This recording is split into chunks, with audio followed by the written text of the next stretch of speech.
میرے پیاروں ہمارے بس کی بات نہیں ہے کہ ہم نیکی کر سکیں، بولو ہمارے بس کی بات نہیں ہے۔ رمضان المبارک کے مہینے میں بھی ہم نفس و شیطان کے حملے کے ایسے شکار ہوئے ہیں کہ رمضان المبارک کے مہینے میں بھی ہمارا دل نیکی کی طرف آمادہ بولو نہیں ہوتا ہے، اور گناہ سے دل لرزتا نہیں ہے، ڈرتا نہیں ہے۔ تو اس کے لیے ایک دعا میں آپ کو بتلاتا ہوں، روزانہ ایک دعا آپ کو بتلاتا رہوں گا، ایک عمل بتلاؤں گا، تو اس دعا کا اہتمام رمضان المبارک کے مہینے میں کریں گے۔ اللہ کی ذات عالی سے امید ہے اللہ پاک ہمارے دلوں کو دین پر ثابت قدم رکھے گا، اور ہم سب کے لیے ایمان پر چلنا، اعمال صالحہ پر چلنا آسان فرما دے گا۔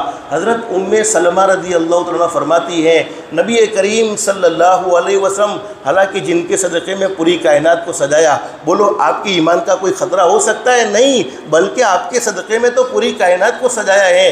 ولی کے بھٹکنے کے چانسز رہتے، کوئی اللہ کا ولی ہوتا ہے اس لیے کہ اللہ کا ولی آدمی اپنی محنت سے بنتا ہے کہ جتنا اللہ کو راضی کرے گا، جتنا مجاہدے کرے گا، جتنا اپنی ذات کو گناہوں سے بچائے گا، اتنا وہ ولایت میں اونچے مقام اور مرتبے تک پہنچتا جائے گا۔ لیکن نبی بولو آدمی اپنی مرضی سے بن سکتا نہیں ہے، نبی اللہ پاک اسی کو بناتے ہیں جس کو منتخب فرماتے ہیں۔ تو جو اللہ کا منتخب کیا ہو، بولو اس کے بھٹکنے کے کوئی چانسز ہو سکتے ہیں؟ بلکہ وہ تو اللہ کا سلیکٹڈ بندہ ہے، اللہ نے پہلے سے اسے منتخب کر ہی لیا ہے، وہ کبھی بھی گمراہ بولو ہو سکتا نہیں ہے۔ اور ہمارے نبی حضرت محمد رسول اللہ صلی اللہ علیہ وسلم تو ہزاروں نہیں، لاکھوں نہیں، کروڑوں انسانوں کی ہدایت کے لیے دنیا میں تشریف لائے۔ حالانکہ آپ تو آخری نبی ہیں، آپ کی شریعت آخری شریعت، آپ کا قرآن آخری قرآن، تو ہمارے نبی کی شریعت، ہمارے نبی کے امتی قیامت تک رہیں گے۔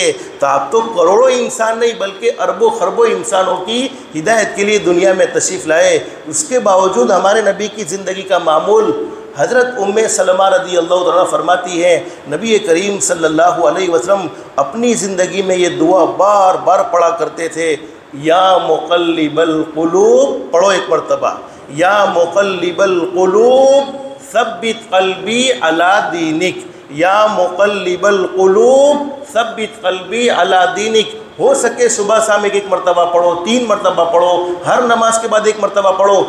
سلمہ رضی اللہ عنہ نے پوچھا اللہ کے نبی آپ یہ دعا اللہ سے کیوں مانگتے ہیں؟ دعا کا ترجمہ یہ ہے، اے دلوں کو پھیرنے والے اللہ، تو پتہ نہیں کب دلوں کو پھیر دے وے، اے دلوں کو پلٹنے والے اللہ، تو میرے دل کو دین پر قائم رکھ دے، تو میرے دل کو دین پر جما دے، ایمان پر جما دے، اعمال صالحہ پر جما دے۔ سلمہ رضی اللہ تعالیٰ نے فرمایا اللہ کے نبی آپ کے صدقے میں تو ہمیں ایمان ملا ہے، آپ کے صدقے میں تو ہمیں قرآن ملا ہے، آپ کے صدقے میں تو ہمیں خوبصورت زندگی ملی ہے، پھر آپ اللہ سے ایسی دعا کیوں مانگتے ہیں؟